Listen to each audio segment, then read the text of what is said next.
Sungguhnya di antara pokok landasan kebahagiaan adalah memiliki sifat qanaah, yaitu nerima dengan apa yang Allah berikan, yang Allah anugerahkan kepadanya, tanpa memandang orang-orang yang lain tentang rezeki mereka, tentang kemewahan mereka, tetapi dia merasa puas dengan apa yang Allah anugerahkan kepadanya.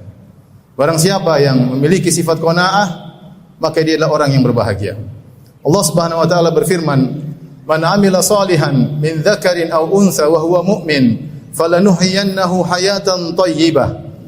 Barang siapa beramal saleh, laki-laki maupun wanita, dalam kondisi beriman, maka kami akan anugerahkan kepada dia hayatan thayyibah, kehidupan yang baik, kehidupan yang bahagia. Banyak ahli tafsir menafsirkan yang dimaksud dengan hayatan thayyibah, kehidupan yang baik adalah sifat al-qanaah. Sebagaimana diriwayatkan dari Ali bin Abi Thalib radhiyallahu anhu, dari Ibnu Abbas radhiyallahu ta'ala anhuma, kemudian dari para tabi'in, Hasan al-Basri, Muhammad bin Ka'ab al-Quradhi, dan juga dari Wahab bin Munabbih. Mereka berkata yang dimaksud dengan hayatan thayyibah yang Allah janjikan bagi orang-orang yang beriman adalah sifat qanaah. Kata Hasan al-Basri, la narzuqannahu qanaatan yajidu ladzataha fi qalbihi. Barang siapa yang beriman dan beramal saleh, maka dia akan mendapatkan, kami akan anugerahkan kepadanya qanaah yang dia akan merasakan kelezatan qanaah tersebut dalam dadanya, dalam hatinya. Ma'asyiral muslimin, inilah sifat qanaah, nerima dengan apa yang Allah anugerahkan. Jika sifat qanaah meresap dalam hati seorang, maka otomatis dia bahagia. Dan kapan sifat qanaah ini dicabut, maka dia akan menjadi orang yang sengsara, karena tidak akan pernah puas meskipun Allah telah memberikan kepada dia anugerah yang begitu banyak. Inilah pendapat yang dipilih oleh Al-Imam At-Tabari dalam tafsirnya. Hayatan thayyibah adalah qanaah. Kenapa? Karena ketika kita melihat orang-orang beriman, kita tahu orang beriman ada yang diberi harta yang banyak, ada yang diberi harta yang sedikit, ada yang hidupnya sedang, ada yang susah. Namun ada satu hal yang mereka sepakat di dalamnya, itu sama-sama qanaah. Apakah dia kaya ataukah dia miskin, apakah hidupnya sedang, mereka semua qanaah. Maka jangan menyangka bahwasanya hayatan thayyibah, kehidupan yang baik adalah banyaknya harta.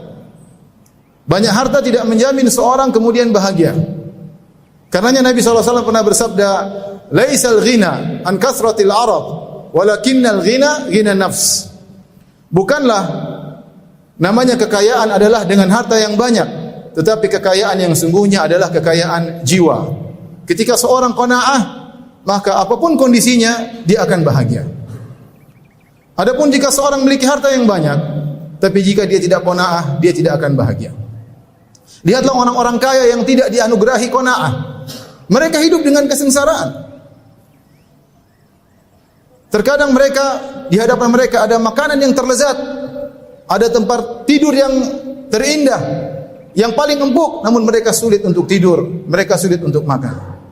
Pikiran mereka selalu mengikuti perkembangan dunia. Apa yang telah terjadi, apa yang telah si fulan bagaimana keberhasilannya, selalu mengikuti dan tidak pernah merasa puas. Bahkan kalau kita terkadang bertemu dengan sebagian orang kaya, kemudian kita ngobrol dengan dia, maka dia akan menceritakan tentang kesulitan kehidupan dunia, berbicara tentang kondisi perusahaannya yang repot, tentang keuangannya yang sulit, tentang masalah ini, masalah anu, tentang banyak dia ceritakan, padahal dia orang kaya. Seakan-akan dia sedang sengsara, padahal dia kaya raya. Kita lihat bagaimana ya kesulitan yang terkumpul dalam kepalanya. Sebaliknya terkadang kita ketemu dengan seorang miskin, rumahnya sederhana, motornya butut, tapi kalau kita bertanya, dia selalu mengatakan alhamdulillah, alhamdulillah, alhamdulillah. Ya. Dia menceritakan tentang kenikmatan yang dia rasakan. Alhamdulillah, saya baru punya ini. Alhamdulillah, saya kemarin ke sana. Padahal dia miskin. Kalau kita mendengar perkataannya, seakan-akan kita menyangka dia seorang raja, seorang yang tinggal di sebuah istana. Oleh karenanya benar perkataan Imam Syafi'i rahimahullahu taala, "Idza ma kunta dza qalbin qanu'in fa anta wa malikud dunya sawa'u." Kalau engkau memiliki hati yang qanaah, sungguhnya kau dan raja sama saja. Kenapa? Karena seorang sudah bahagia. Kalau kita sudah qanaah, kita sudah puas. Kita sudah puas. Oleh karenanya dalam hadis yang diriwayatkan Imam Muslim, Rasulullah SAW bersabda, "Qad aflaha man aslam wa ruziqa kafafan wa qanna'ahu Allahu bima atah." Sungguh beruntung orang yang Islam kemudian diberi rizki yang kafaf itu rizki yang tidak berlebihan, tidak kurang juga, cukup. Wa qanna'ahu Allahu bima atah, dan Allah menjadikan dia qanaah, nerima dengan apa yang Allah anugerahkan kepadanya. Barang siapa yang telah meraih qanaah, dia akan mendapatkan banyak kelezatan. Pertama, dia akan bahagia, tentram, hatinya bahagia. Apa yang Allah berikan pada dia, dia bersyukur, alhamdulillah. Yang kedua, dia tidak akan hasad. Dia lihat orang punya kekayaan, dia santai aja, tidak terpengaruh. Kalau ada yang cerita, "Hei, fulan sekarang sudah beli ini, beli anu," dia bilang, "Alhamdulillah, semoga dia jadi orang yang bersyukur." Kita berdoa semoga dia pandai mensyukur nikmat Allah, tidak ada hasad, tidak ada jengkel. Kenapa? Dia qanaah. Tidak ngelirik sana, ngelirik sini, tidak sibuk mengikuti. "Oh, si fulan sudah maju, kita masih telah." Enggak, dia santai aja. Kenapa? Dia qanaah. Dia bahagia. Ya. Dia memperoleh kebahagiaan yang dia harapkan.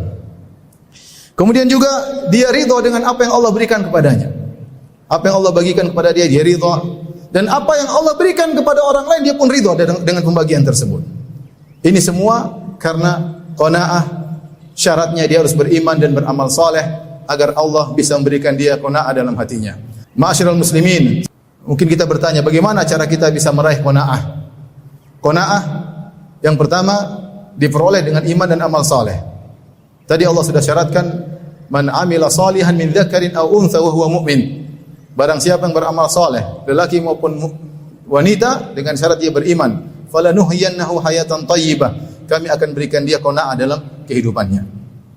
Kemudian yang kedua, ya, dia berusaha menghitung-hitung nikmat yang Allah ada pada dirinya. Sungguhnya nikmat Allah sangat banyak yang ada pada dirinya. Nikmat kesehatan, nikmat keluarga, nikmat anak-anak, nikmat tempat tinggal, nikmat pergi ke masjid, nikmat bisa beribadah, nikmat bisa salat Jumat, nikmat banyak kenikmatan yang dia rasakan. Ya Allah mengatakan, "Wa in ta'uddu ni'matallahi la tuhsuha." Kalau kalian menghitung-hitung nikmat Allah, kalian tidak akan bisa menghitungnya. Innal insana ladzalumun kafar. Hanya saja manusia itu zalim, kafar. Suka zalim, suka ingkar dengan nikmat yang Allah berikan kepadanya. Bahkan saya katakan, seandainya seluruh penduduk dunia kita kumpulkan untuk menghitung nikmat yang Allah berikan kepada kita, mereka tidak akan mampu, karena nikmat Allah tiada penghujungnya. La tuhsuha, kalian tidak akan bisa menghitung-hitungnya. Nikmat Allah sangat banyak. Jangan kita menjadi orang yang hanya ingat-ingat musibah dan lupa dengan nikmat-nikmat Allah. Innal insana li rabbih lakanud. Kata Allah, sungguhnya manusia suka berkeluh kesah. Kanud, apa kata Hasan Al-Basri? Yadhkurul masaib wa yansa ni'am. Hanya ingat-ingat musibah dan lupa dengan nikmat-nikmat yang Allah berikan kepada dia. Jadi ingat nikmat-nikmat. Yang kedua, selalu melihat ke bawah tentang urusan dunia. Kata Nabi SAW, "La tanzuru ila man fawqakum, walakin inzuru ila man huwa asfala minkum, fa innahu ajdaru alla tasdaru ni'matallahi alaikum." Jangan lihat ke atas, tetapi lihatlah ke bawah. Karena dengan demikian kalian tidak akan meremehkan nikmat Allah yang Allah berikan kepada kalian. Betapapun kondisi kita, pasti ada yang lebih parah daripada kita. Pasti. Seandainya ada seorang hanya bisa melihat dengan satu mata, ketahuilah ada orang yang buta. Seandainya ada orang yang belum punya rumah, tapi sudah bisa sewa rumah, masih banyak orang yang masih tinggal berantakan, entah tinggal di mana, di bawah kolong jembatan. Bahkan di sebagian sana, di bagian negara lain, ada orang tinggal di negara lain. Jadi, ya, pengungsian. Kalau kita tidak punya kendaraan, hanya berjalan kaki, masih banyak orang yang tidak bisa berjalan karena tidak memiliki kedua kaki. Dan masih banyak, kita selalu lihat ke bawah. Kalau Anda gajinya sedikit, masih banyak orang yang gajinya lebih kecil. Dan masih banyak orang yang belum dapat pekerjaan. Dengan senantiasa melihat ke bawah, kita akan senantiasa bersyukur kepada Allah Subhanahu wa taala dan memiliki sifat qanaah.